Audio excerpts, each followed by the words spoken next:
Welcome to the grind. My name is JD. I work here at Seagill. These are three of our best songwriters here. We have Lynn Hutton, Bobby Pinson, and Barrett Baber. You guys want to say what's up and introduce yourselves? Hey y'all, I'm Bobby Pinson, and it's good to be here at Seagill Music and have a chance to do this, talk a little bit of what we do behind the scenes. Barrett Baber. Barrett Baber from a place called Arkansas, the Wild Country, here at Seagill Music. Lynn Hutton. I'm Lynn Hutton from Knoxville, Tennessee. Been at Seagill this my 13th year. Ooh, you're old. I am. I am. Well, today we just want to take you guys behind the songwriting process and have you guys answer some questions and tell us what it takes to be a hit songwriter. So we'll just dive in. Tell us a little bit about your backstory as a songwriter. How'd you get to Nashville, and what were you doing before you got your first pub deal?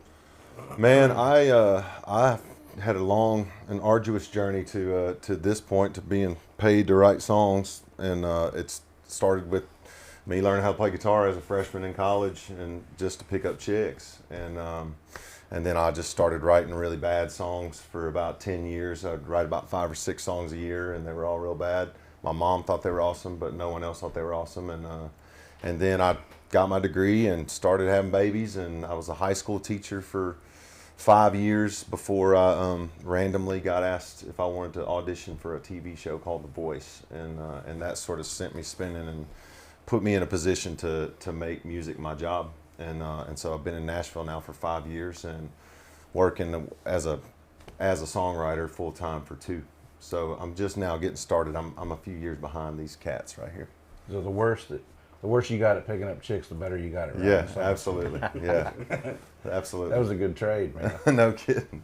No kidding. Well, I saw Barrett just playing out in a bar. I mean, you know, it surprises y'all that I was in a bar, but I saw Barrett playing in a bar, and he had his first kind of baby publishing deal getting started, and I kind of saw what his situation was, and I said, man, that guy's better than his situation.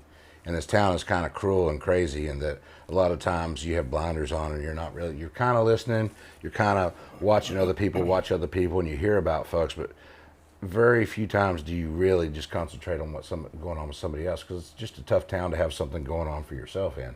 So I saw him play one night, and I was like, that guy's just better than what's going on with him. So I just went up and to see if I was right, and just had a conversation with him, and in 20 minutes I knew, I was like, I need to help this kid out. And I don't know if I'm helping him or hurting him, but probably a little bit of both. Maybe one to do the other. But we got Barrett over here, and he's been here about a year, and he's killing it. You know? He's crushing. What about you, Bobby? Tell us a little bit about how you got to town and what were you doing before? Sure. I was, I started picking up guitar 7, 8, 9 years old, and I think I wrote my first song when I was 9, and it sounded better than some that I wrote when I was 19. I was in the military. I was, thought I was going to go to West Point and do that kind of a thing. And long story through the military, but I wound up being asked to go to an officer academy. And at that point, I was kind of enough through my military to know that I was going to do something in music, and I wasn't sure. I knew about the 5th grade that I was going to not do something involving math, and I was going to do something involving people, making people laugh and making people feel something. I knew I was going to be on the art side of it, And I went to the University of OU before I went in the military, and I auditioned for this drama scholarship. And I'm playing middle linebacker, singing in the choir, dating the church kid. I mean, it's just Friday Night Lights all the way through. And I go to OU, and there's these kids in purple hair and piece earrings and combat boots. And I just looked at my mom and I said, nope. And so I went in the military, and I was kind of stationed everywhere, playing songs, and started this little band while I was at Fort Ord, California. And we would rehearse in these vacant chow halls, because they're shutting down the post. And if there's a sound that you could equate to a band rehearsing in a closed down ghost town, chow hall, we had it. We were terrible. And they were all better than me. And I eventually just kind of, bad gigged my way to Nashville, Tennessee with a bunch of songs that I probably should have left at the house, and kind of came as a singer, and wrote myself into a record deal. And 10 years in a 5-year town. Ever since it's a 5-year town, I doubled that in a hurry, and kind of got a record deal. And people ask me all the time, they're like, "How do you become a songwriter?" I'm like, "That's easy. You just get a record deal, tick your record label off and poof, you're a songwriter. Ta-da! So I'd like to thank RCA Records for my songwriting career. That's awesome. That's fantastic. What you there, Lynn? Well, I didn't pick up when did you say you picked up a guitar? About 9 years old. I was 17. It was at the end of my senior football season. I played ball all the way through school. And you were good, right? You're running back. Played running back, defensive back, played quarterback at one time. Then I didn't get any taller. Right. That doesn't work at quarterback. But I picked up a guitar. My dad always had a guitar around, and I kind of just learned to play by ear. I had a buddy in school that would show me some chords, and I just became obsessed with it. And I had two uncles that I worked 6 days a week while I was going to Pellissippi State. And To what? What's that? What state? Pellissippi State. Pellissippi. Mm-hmm. My plan was to go there for 2 years and then go to UT. And but in the middle of that, I was working for two uncles. One, I was detailing cars on Wednesday, and my other uncle, I worked for him 5 days a week as a repo guy. And he had like a where they rent furniture, appliances, that kind of thing.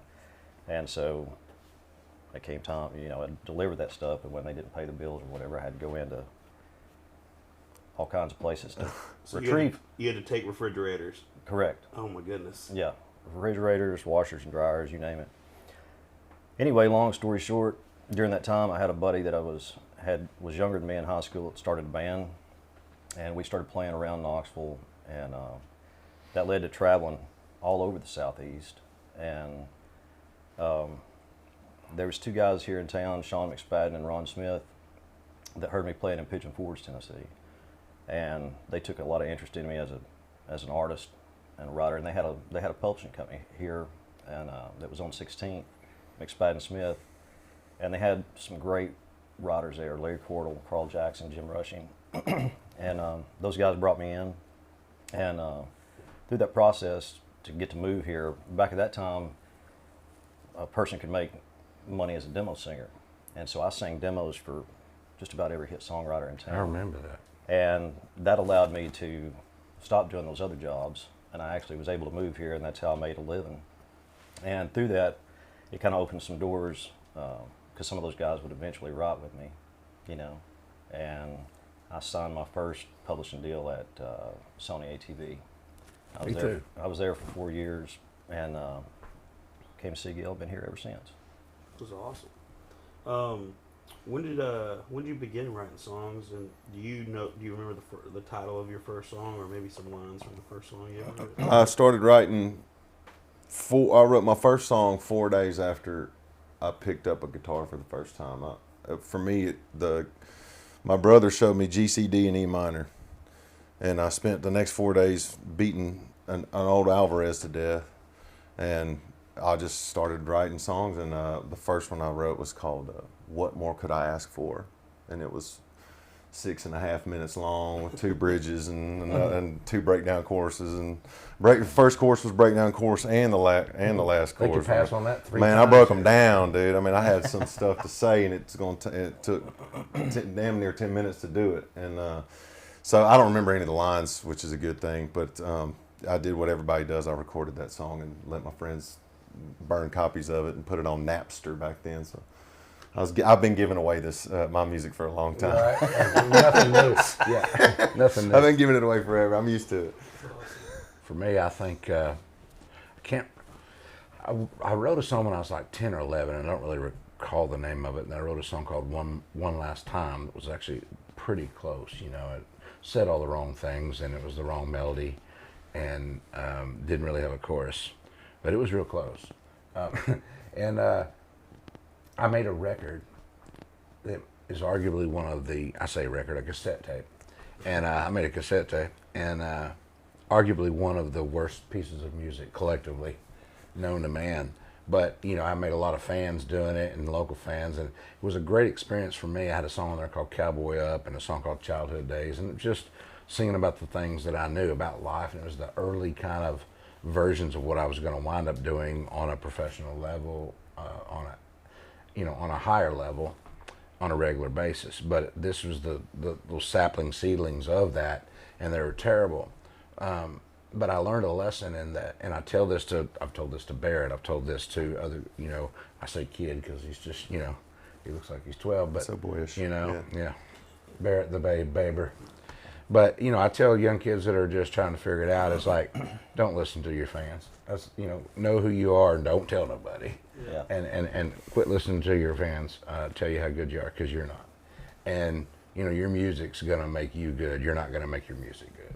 And people look at me like, what are you talking about? And I learned that the hard way when I go back and I listen to this tape that everybody loves so much, that kind of was the first sign of me thinking, man, I might could do this for a living. I'm making music that I thought of, that people are loving.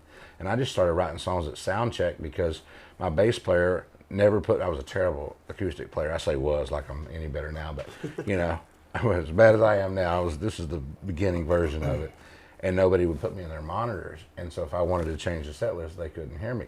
So then I started in warm up or in sound check, I would just start making up songs to see if the bass player had my acoustic guitar in his monitor. And if he didn't, I'd tell him to put more acoustic in his monitor. And that's literally how I started writing songs. And I put a bunch of those on a cassette that people loved. And I listen to it now and I go, this is terrible. And so I tell guys like him, it's like, your best songs are in front of you, and people are going to love your music according to what it did for them or where they were. But that's not necessarily a telltale sign of how good you're doing. Is and keep your best songs in front of you, and it'll keep you trying to write your best songs. Well, like I said, I picked up guitar at 17, and I couldn't tell you the first song that I wrote, but I'm kind of like Barrett. I mean, it seemed like as soon as I learned to play, or I'm still learning to play, Bob. All right. But it wasn't long after, I was writing songs by myself, and I remember them being terrible. But it went hand in hand. Didn't wake up one day and go, I want to write a song. It just happened naturally, and wrote a lot of songs like that, and had a couple buddies. My buddy Mike Sheehan, Ricky Davis, guys that I graduated high school with. They had been musical. They were eat up with it, Right. and had started at a young age because they had members in their family that played and stuff. And so I'd get with them, and so that was my introduction to co-writing, Yeah. So I had at least done some of that before I ever came to town, and it's just always been I've always loved to sing, and moved to town to be an artist. But I know for a lot of people, I've talked to a lot of my friends that they kind of fall back on the songwriting if the artist thing doesn't work out. But to me, I had a drive to write songs, an equal passion. So when the artist stuff didn't work out, it didn't slow me down at all. Right. I just kept going. And I agree with Bobby. I think even now, I still think my best songs are ahead of me. I think as a songwriter, you're always trying to raise the bar, get to the next level, and you write a lot of. Some of my favorite songs I've ever written have yet to be cut. And I'm sure this town is full of people with songs like that. And I think my first inclination that, hey, I may be trying to figure this out is when the first time I realized what I hadn't figured out. Like when I could go back and I could listen to my songs and go, that one wasn't as good as I thought it was. Because when you write these songs, they're all your children, they're all your kids. They're all fresh baked cookies. You have the new car smell on these songs. It's like, especially when you don't really know that you don't know. It's like, it's all right to not know. It's not all right to not know that you don't know. And I think figuring that out for yourself, it just takes time and bad songs. And knowing the difference between your good songs and your bad songs is something that you can do for yourself before you ask anybody, hey, is this a good song? And that's a thing I say to a lot of young writers too, is it's like the best thing you can do for yourself as a writer before you play for someone, the best thing you can do for yourself as an artist before you ask someone is to know what's the difference between a good song and a bad song. Though that sounds extremely simple, that's the most unegotistical thing that you're going to have to do. And while at the same time developing a very significant ego just to keep yourself in this town, because this town steps on you or you're stepping on it. And so I think you get these calluses around your heart, you get your calluses around your feelings, and you just go, hey, I gotta love me when nobody else does. And you have to, because there'll be times in this town where you're the only one that loves you. But in that, sometimes you start loving songs that you shouldn't love. Right. And I think the best thing you can do for yourself as a creator of music, It's just knowing the difference between the good ones and the bad ones. Absolutely. Another thing, I'm curious if you guys have this same thing. It's like I've always been pretty good at remembering lyrics, but even now, and this started a long time ago, early in my songwriting career, I knew I had something good if I didn't have to go back and look at the words. Right. Like if it just stuck with me, and that happens still today. It's like If that's the case, all my songs are terrible. You ain't got to hit one. I think it's the whiskey, but it may be that I can't remember them. But it may be that.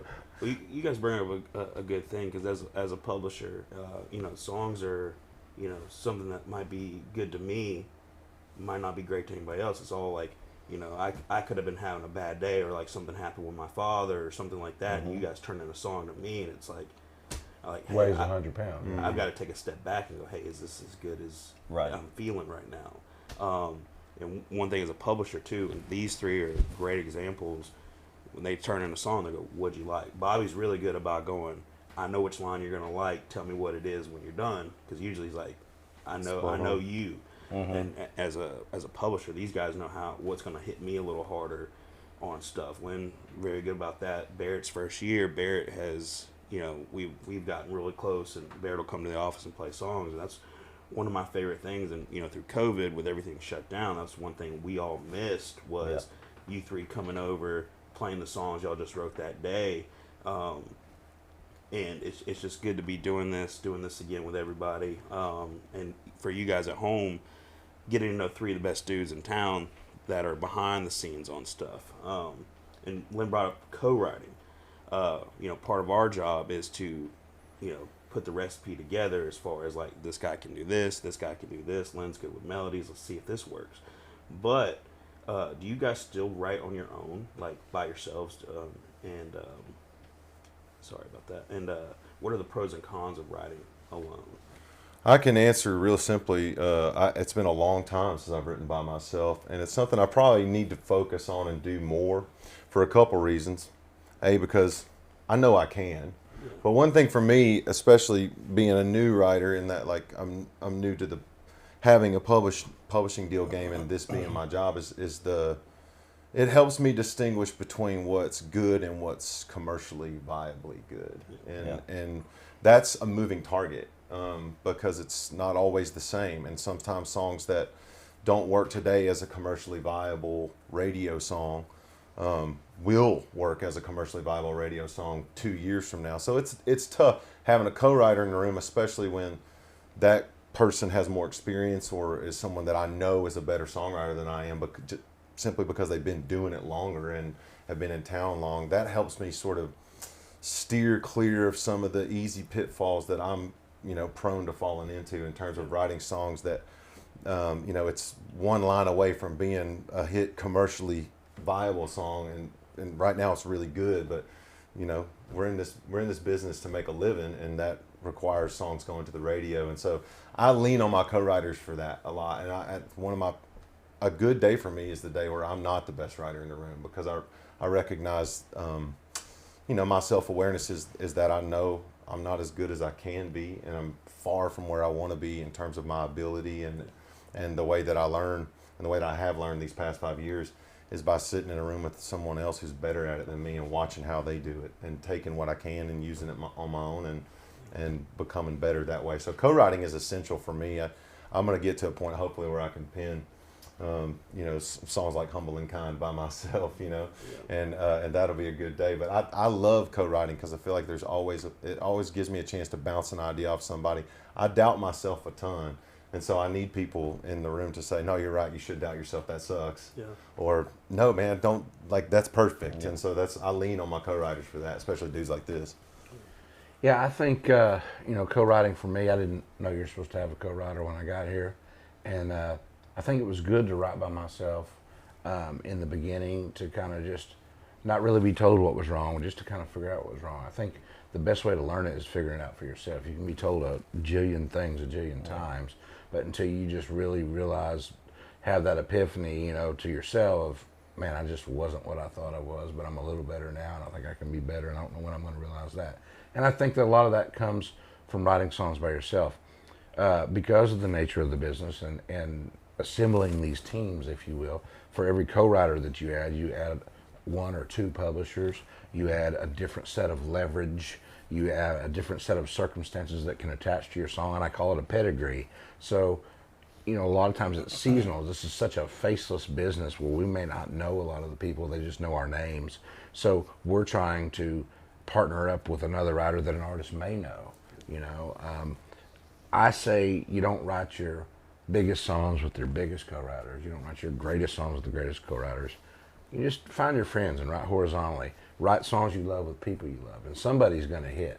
You know, you look at Luke Combs. Luke Combs has put more people in the music business than Garth Brooks, and he's put his friends in the music business. He put people that he was drinking with and hanging with and being unsuccessful with, and everybody's making the pact that if one of us makes it, everybody's coming. Yeah. And he was the one that popped. And I think a lot of that's what happened. And I tell people, if you want to be an artist, you can kind of do it from your hometown and keep your reputation out of town and just be the person that everybody's telling somebody about. And there's a little mystique to it. But as a songwriter, you got to get here, you got to stay here, you got to live here, you got to fail here, you got to drink here, you got to co-write here. You don't have to drink, but it helps. And, you know, especially helps when you don't know if your song's good or not. This song's great. But it's just such a town of camaraderie and everybody.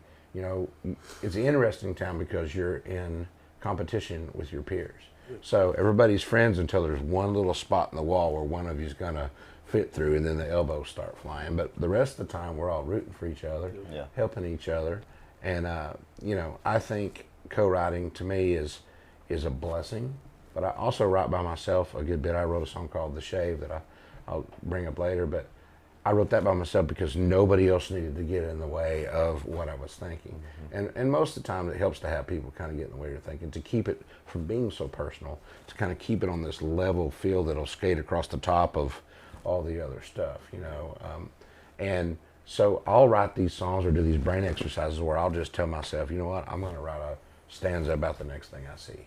And I'll just write it by myself. And a lot of times those go to the next level and turn into a verse that I'll just keep and wait till I see an artist, you know, that I think, you know, I just call it bullets for somebody else's gun, you know, and that's about the extent of what I do by myself these days.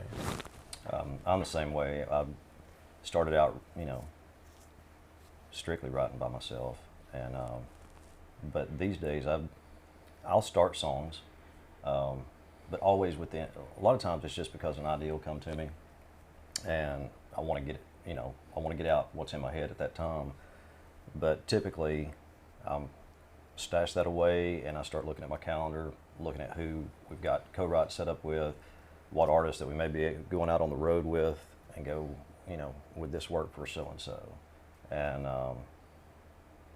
I enjoy that, but I love co-writing. It's like you said, it's a blessing. It does help from. I think when you write by yourself, it's easy to fall just on what you're going through or what's very personal to you. And when you get with co-writers, and there, I mean, there's just a lot of great writers in this town. And I always feel like if I've got a great idea, and I've got to jump on it, it may be a verse, maybe a chorus, maybe a verse and a chorus. I feel like that I can go into one of my buddies, and we can make it great.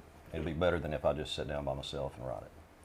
Yeah, it's one thing that I realize, and I know y'all can harp on this a little bit. You know, we're very lucky to do this and do, like, I've got buddies back home who are firefighters and plumbers and electricians, just, you know, your blue collar activities, and they can't believe, like, what do you do for? Oh, I sit in an office and I listen to songwriters pour their hearts out and sing and write these songs, and hopefully we're lucky enough to get them on the radio one day. And I know Barrett was a high school teacher before he got to town, and you know, it's nice to, you know, win too, and at the same time, like Bobby said, like, you're competing against your peers, you're happy for your peers, and that's something I had to learn.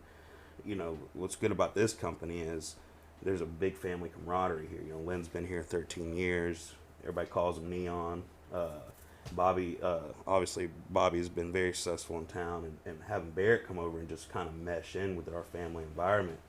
I mean, we are very lucky to do what we do, and I'm blessed to be all publishers. I mean, I know there's a lot of smaller companies, and I got lucky getting here off the rip at such an established company. So I just want to personally tell you thank you guys for doing Yeah, what man. you do. You're welcome, Absolutely. dude. You're welcome. And I'm just glad we're back, and I'm glad everybody's getting in the office again, and having y'all come play songs is awesome.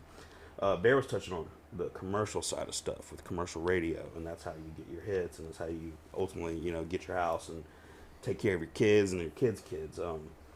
Could you pick one of your most commercially successful songs and tell us what you remember about writing it and how it made its way to the artist? This is easy for me. I've had one.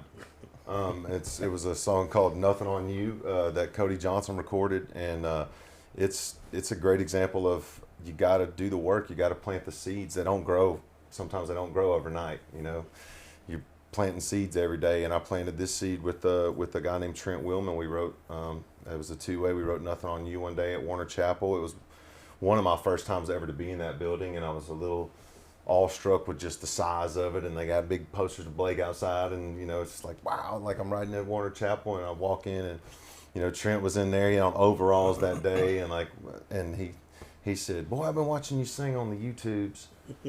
You got you a sexy voice," and so I tell in my live show, I say, when a guy in overalls looks you in the eyes and says you got a sexy voice, you just look him right back in his eye and say thank you. And that's what I did, and we hit it off and wrote this 3/4 time song. I honestly thought there's no way in hell this song is gonna do anything because it's a 3/4 time song and it's long, and it made the record. Trent went on to produce Kojo's record, the Ain't Nothing to It record, and so I got my first cut, which didn't get me a publishing deal. It got me some pats on the back, and it certainly didn't make me any money at first. But then I was sitting in my basement one day, and I got a phone call from Conroe, Texas, and I thought, who in the hell? I don't know anybody in Conroe, Texas, but I just answered it, and it was Cody Johnson himself, and he said, "Man, I just want to call you personally and tell you we're taking Nothing on You to the radio." I walked outside, laid down on my back porch, and looked up at the sky and just said thank you a couple of times, and then I called my wife down. We did a happy dance on the back porch, and she said, "What does this mean?" I said, "I think we get to stay for a little while," and that was now pushing 3 years ago. So that song was written 2 years before it made the record, and then another year before it went to the radio. So it had to be written. It just needed some time to marinate before it was ready to come out of the pot. Yep, that's awesome. For me, I've been doing this a long time, and fortunate to have one run and fortunate to have 2 runs. And most people come here or stay here for years and do good, just don't have a big run. And I'm kind of on I guess it'll be about my 4th run, but which means I'm old too, so makes you feel better you're not the only old one here. But I wrote a song I mentioned earlier, just writing songs you love with people you love, and I wrote a song with Clint Daniels, who used to write here, and Jeff Hyde, and Jeff plays guitar for Eric Church, and so we kind of got a song started, and he was just playing a little lick, and Clint was, and I may or may not have been dealing with a little bit of a delicate constitution that day, because I might have been out laying out all night the night before, and so I come in there and I was like, "Yo, I got to go to the bathroom." So if I get up in the middle of this song, it's not because I got a phone call, and I did. I rushed out of the room and I went to the bathroom and come out with, beer don't keep and love ain't cheap and trucks don't wreck themselves, and we went on to write a song called Some of It that was nominated for a Grammy. Nominated is a fancy word for Tanya Tucker beat her pants off, We lost severely. But it's a song that was nominated for everything. I literally lost more awards one year, in 1 year than I ever was nominated for, ever. And I was like, I'm getting screwed, but at least I'm getting screwed. And there's a lot of people not even doing that. So it was exciting to go through, and I was blessed to be friends with Clint, and Clint was blessed to be friends with Jeff, and I'm grateful to be friends with them, and I'm grateful that Jeff was friends with Eric Church, to get us there. And a lot of that, back to your co-writing question, is like, you're not necessarily assembling. Sometimes it feels a little dirty if you're assembling yourselves and calling this guy in specifically to get to his peers, but it helps to know that if you do hit a song, that one of you on one end or the other knows someone that can make a call. I can call a Jake Owen, or he can call we all have people that we can call. And so it was good to have that happen, and he recorded it, and then we heard nothing. And and of course, Eric came in and got his take on it, and we had started it and kind of teed it up, and then he closed it out and made it Eric Church. And then didn't think he was going to cut it. So we're like, what do we do now? And I were like, just give it a little bit more and see. And all of a sudden, I just got a phone call that said, hey, he's been playing it out, and his wife, Catherine, just won't let it go, and she keeps circling him back to it. And Gooch, we call her, she's the reason that song ultimately made the record, and the people are the reason that song made it to the top of the charts. People say, what is your favorite song? And I say, you probably never heard it, because it's just, there's so much pressure and so many different things that we have to do to a song to make it simple enough for the huddled masses to hear it, that by the time we kind of get all the good stuff scraped off of it, it's probably a little light and doesn't affect our soul as much as you'd want it to. And, I always wanted to write a song that would change somebody's life 3 minutes at a time. And then I wrote a bunch of songs that didn't change anybody's life but mine. And I learned that if I came to town shooting with a cannonball, and I figured out if you shoot with a BB gun, you hit a lot more people and they're less mad about it. Yeah. And so to circle back and write a song that really makes somebody want to call somebody, it did to them what a song did to me. And to have a song do to both groups, to the songwriters, when it hit me like that, I knew we had something, because we get, like I said, we kind of get calluses on our heart, and we're writing songs, and sometimes it gets like putting puzzle pieces together. But when you have one that puzzles you, that's how you know you've done something. Absolutely.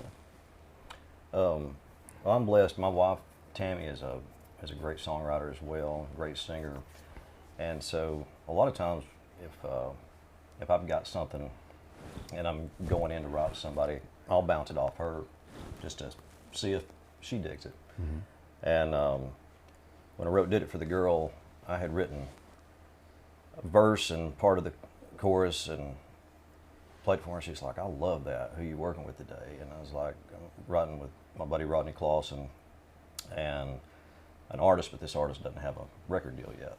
But it was right in the middle of when the music kind of changed. We was going through the bro country phase, and I knew this artist that I was working with that day was pretty country, and the way I had designed the melody and stuff on this, pretty country song.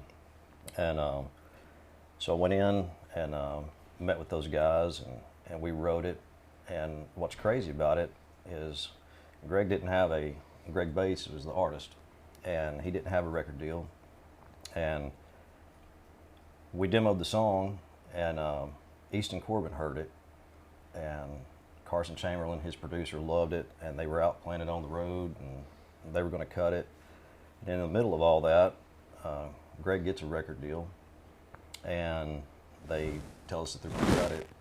And then a few weeks later, they let us know that it's going to be his first single, and it got to number 5 on the charts. Come on. Awesome.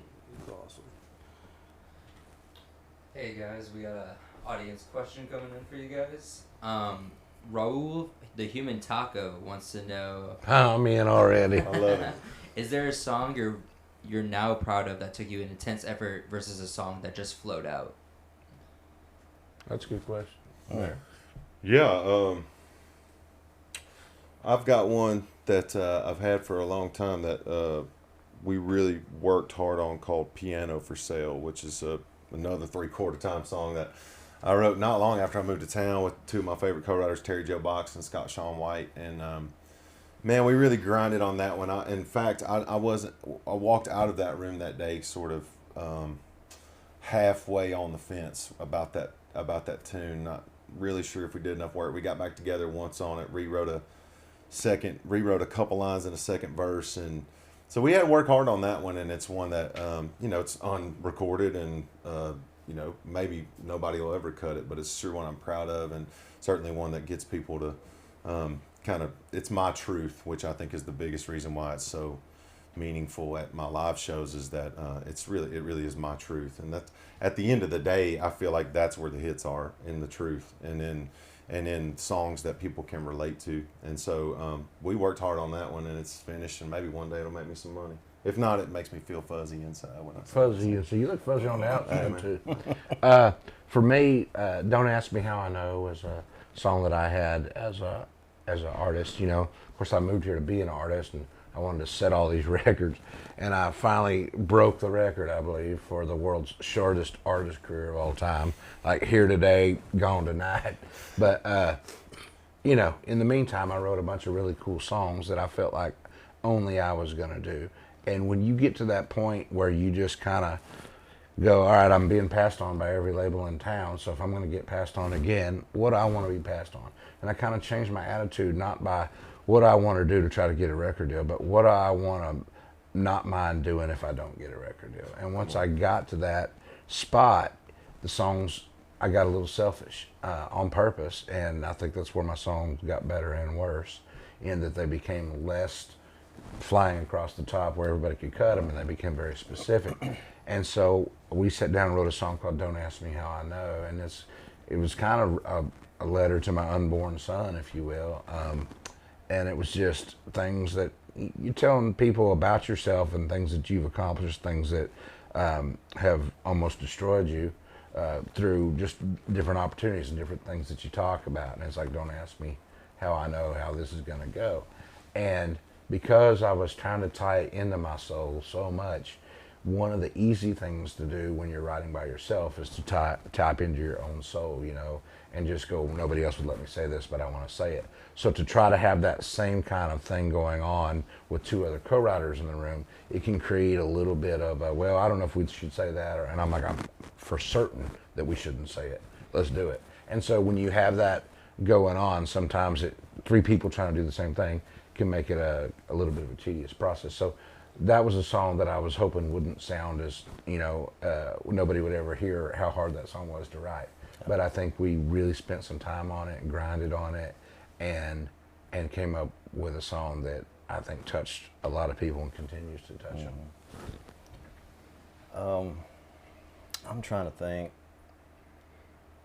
There's a song that was on the last Jason Aldean record, "Born for the Road," and it wasn't that the process of writing that song took so long, but I had that idea for probably a year, and I just didn't want to write it like if it's a simple title, and you know, all of us sitting here can think of the obvious way to write that song, but this is, you know, it lands like, "You're going for the road she's on tonight," you know, and it was so.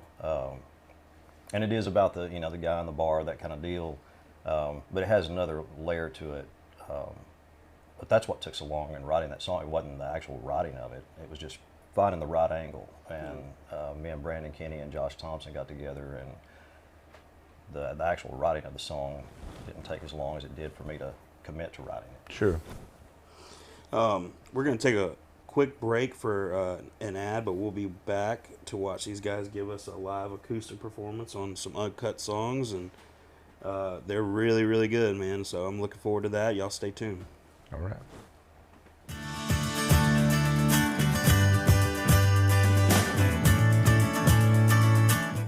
Howdy, folks. Welcome back to the American Songwriter Twitch. Over here is Bobby Pinson. This is Lynn Hutton. My name is Barrett Baber. I'm going to play you a song that has been unrecorded to this date. I like to say, I write a lot of songs about my kids. I'm in that season of life where both of my kids give me good song ideas all the time, and I came in to the right room on the right day with this title because I was writing with Chris Dubois and Bobby Pinson, so they helped me pen this one. I like to say I wrote this song for my son because of my daughter. This was called "Careful with the Girl Like That."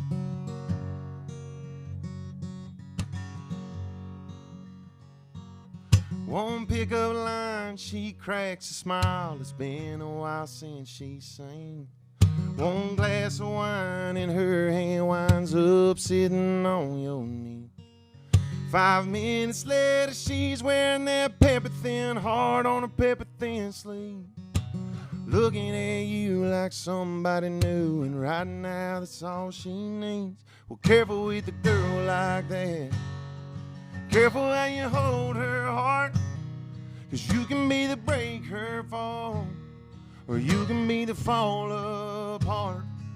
Yeah, the best thing you can do might be the thing you don't before you go and change your world like that. Careful with a girl like that. You'll spin your wheels just playing the field that's just playing you. Stay up all night, why close your eyes when the dream ain't coming true? You'll waste some time not wasting time, 'cause you don't wanna wait. But then you find the one that takes 2 months to ask out on a date. Well, careful with a girl like that. Careful how you hold her heart, 'cause you can be the break her fall, or you can be the fall apart. Yeah, the best thing you can do might be the thing you don't, before you go and change your world like that. Yeah, careful with a girl like that.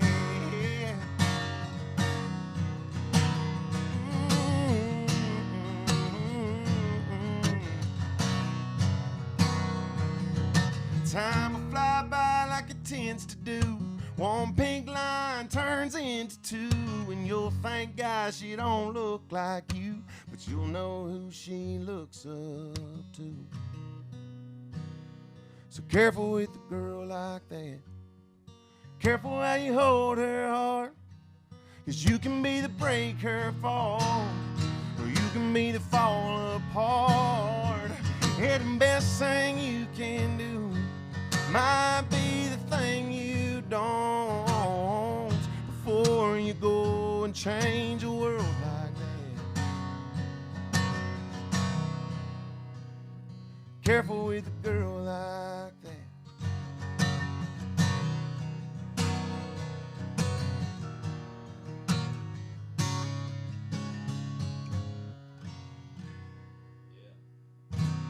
The crowd goes mild, baby. Let's go. There's no. Are we shuffling now? Okay, here. Shuffling? Not the hot seat. Thank goodness. All right. You slide through? Yeah. You slide through there. I'm sliding around. Slide or slip for a while. Switch it off my butt. All right. Well, this one here, I guess every songwriter's got a mama song. And my buddy Monty Criswell had this title, and I think he was, when he threw out the title, I was thinking it was like, you know, more of a love song just between a couple, and it evolved into a mama song, and it's one of my favorite songs I've ever written. It's way too early, and I screamed way too loud for the Titans last night, but we'll see how it goes. It's called Things I Never Told You.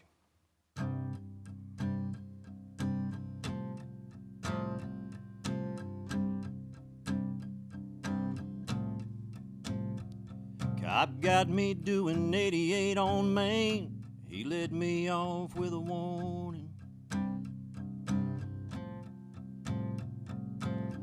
And I was hung over as hell some of them third pew Sunday mornings.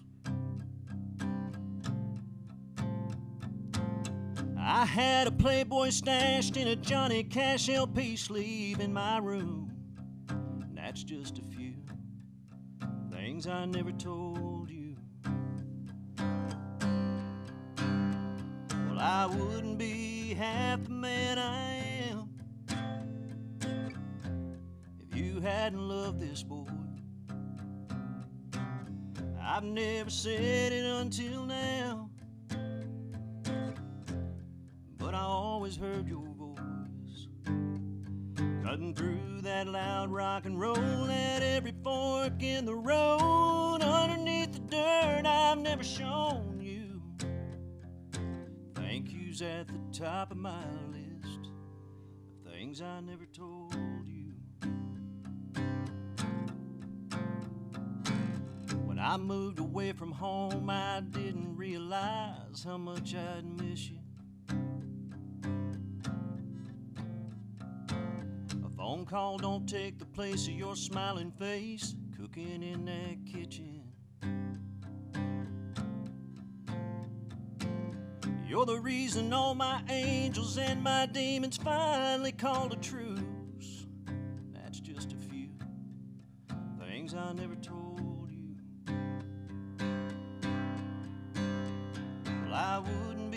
half the man I am.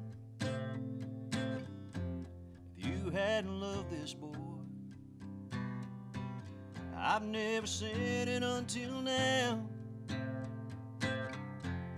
but I always heard your voice cutting through that loud rock and roll at every fork in the road. Underneath the dirt I've never shown you, thank yous at the top of my list, things I never told you.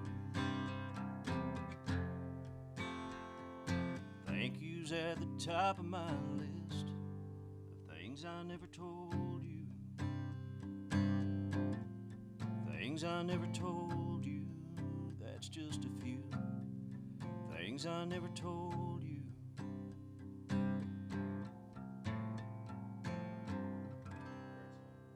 Thank you, brother.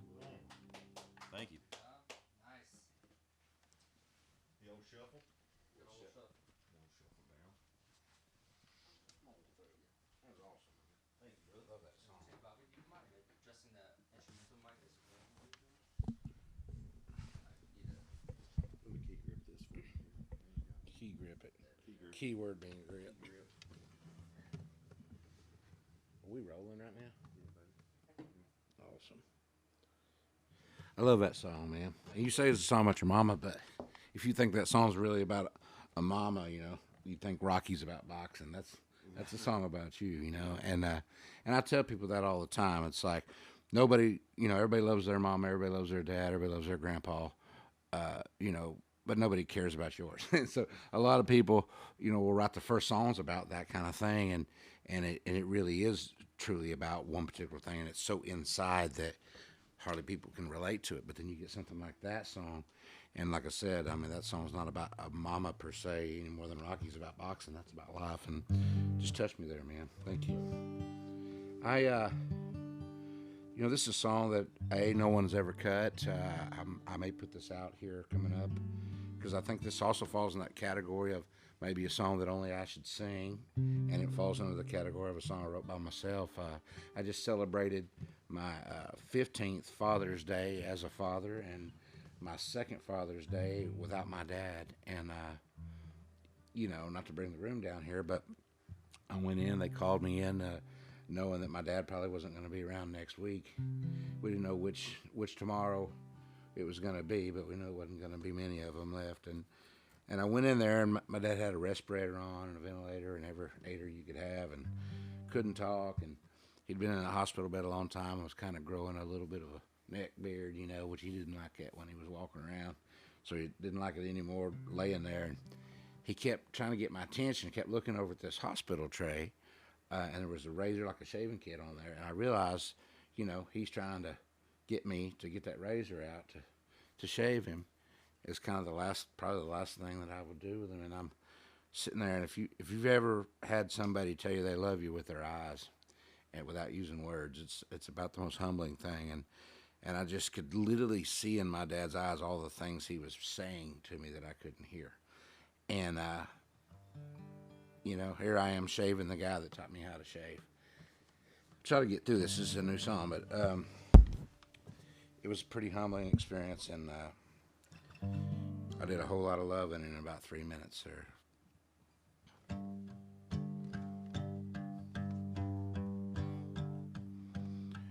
Can't put my finger on the day everything started to change, but I can still see my baby face in the bathroom mirror, just like yesterday, standing there somewhere in between a boy and a man about 13, a razor in my hand and some Barbasol cream and a puddle in the sink.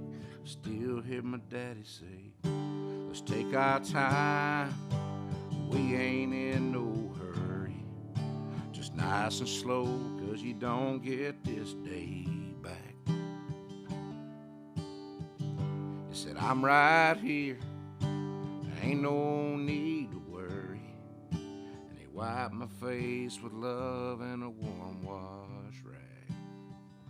Said, look at that, it ain't a half bad shave.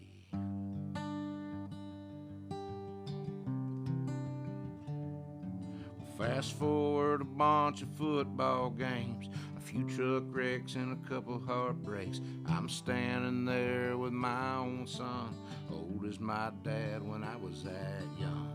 Standing there sad and dead to tears, so mad and fighting back tears. Still hear him like we were here yesterday. Said, let's take our time, we ain't in no hurry. Just nice and slow, 'cause you don't get this day back.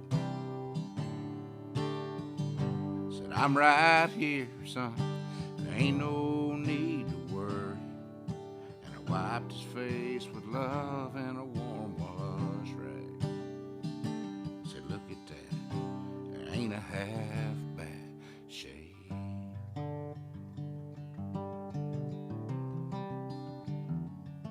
Fast forward a bunch of towns and a wife, and most of the rest of my daddy's life in a hospital bed, wasting away, staring at that slide-out tray.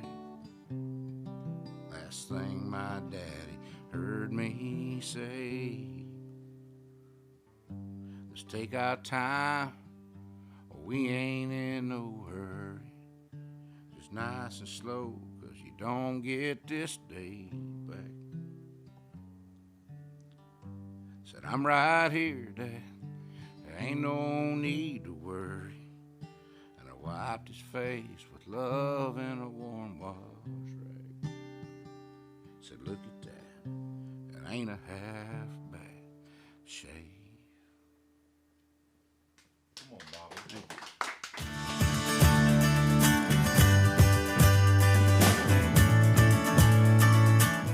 All right, welcome back to The Grind. You're just coming back to us.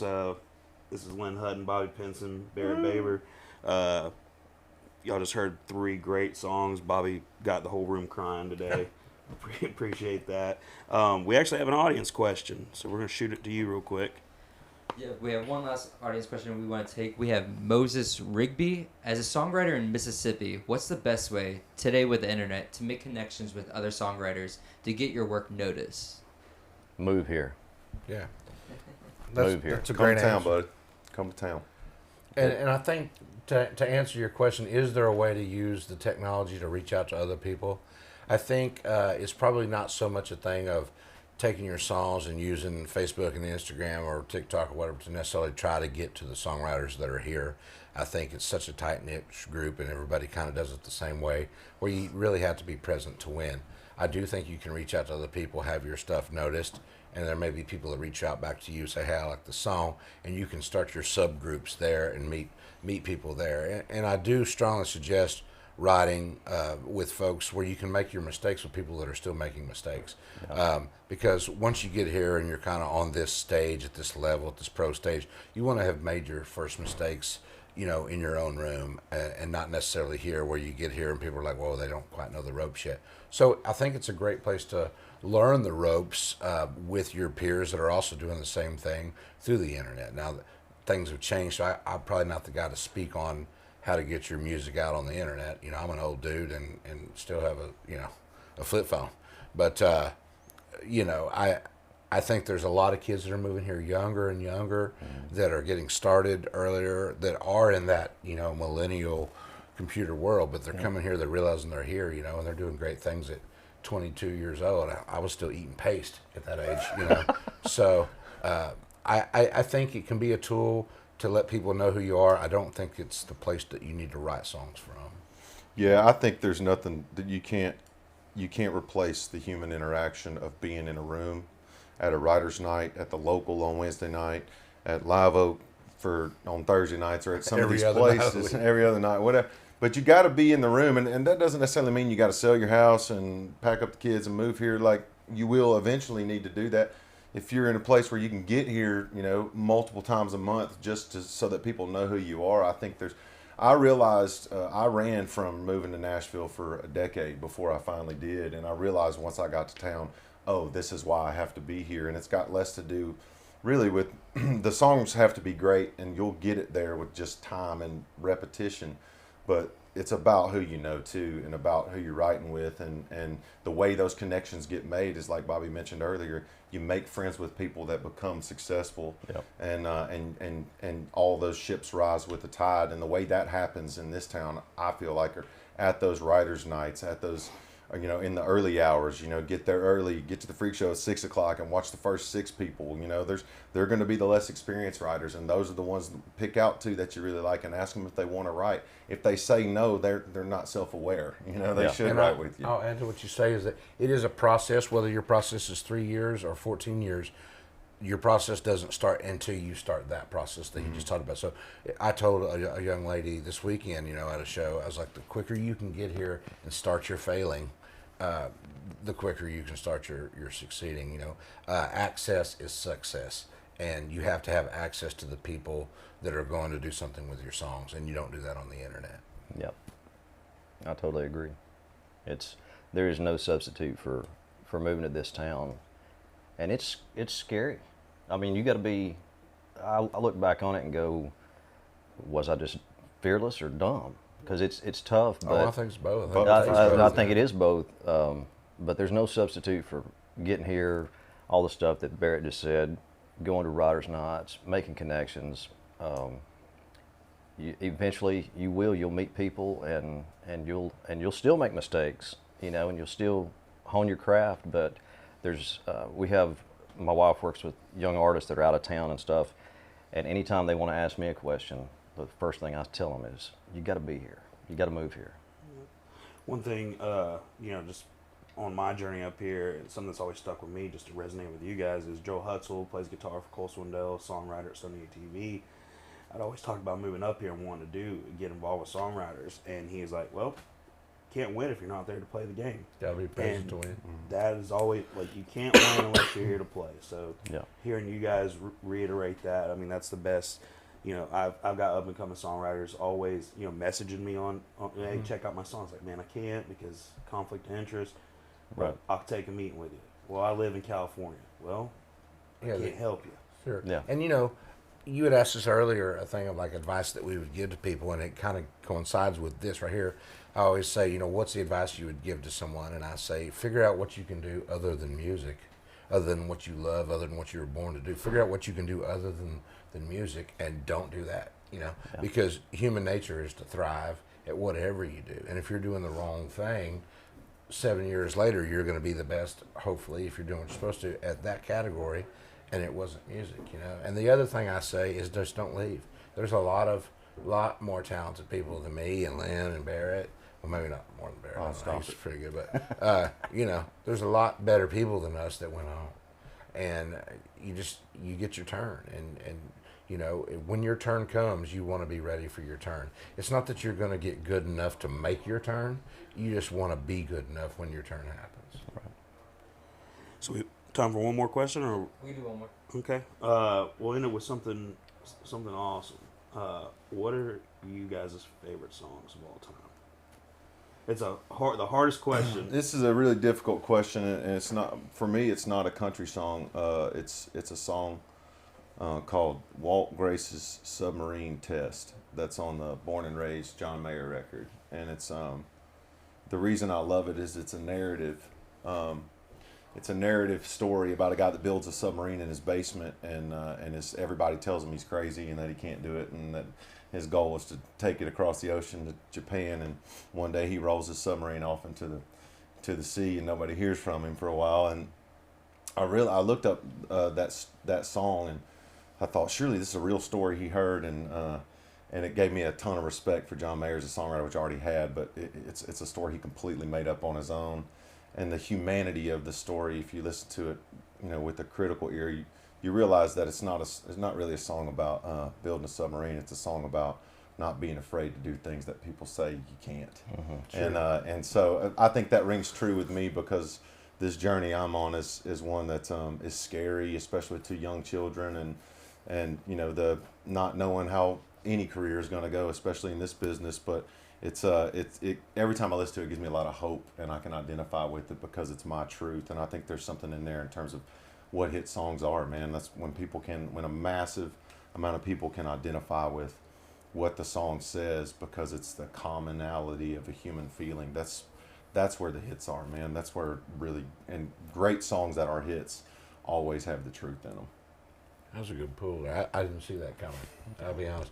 Well, we were talking about it earlier, and Lynn and I, we're both old, and I think you ask anybody our age that's a country boy, and I think you're going to get one of probably 2 or 3 songs, but both our favorite songs is "Good Old Boys Like Me" that Don Williams recorded, and Bob McDill wrote, who's arguably the best songwriter, best country Absolutely.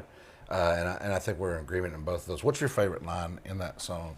Man, My favorite is "Learn to Talk Like the Man on the 6 o'clock news. because that says so much about and then there's the other line about I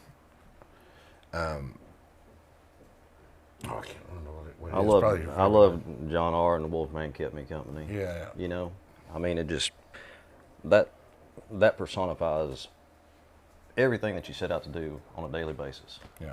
Even though the music changes, the melodies change.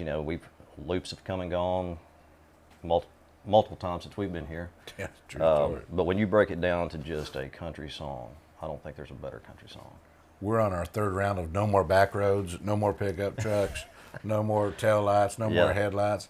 We're on our 3rd round of that. But that song early on, I think affects a boy. I think sometimes when you're 18, you like a different song than you like when you're 38 or 48. But I think that song you like at 18, you like at 28, you like at 38, 48, up to 108, And I just think that song identifies some things that we are not proud that we were, and it identifies some things that we will be proud of once we become. And it's just kind of a song to live by. Yeah. Well, that's awesome. Thanks for tuning in to The Grind. This is Lynn Hutton, Bobby Pinson, Barrett Baber. It's an honor to point. It's an honor to work with these 3. Man, it's definitely my honor to get to hear their stories every day and get to hear their songs. Make sure to follow American Songwriter on Twitch. Tomorrow, Ringo Starr, that's crazy, will be on the Art of with Linda Perry. So make sure you tune in. And thank you guys for having us. And y'all tune in and watch Thank it on y'all. YouTube. Thank y'all. Peace. Thank you.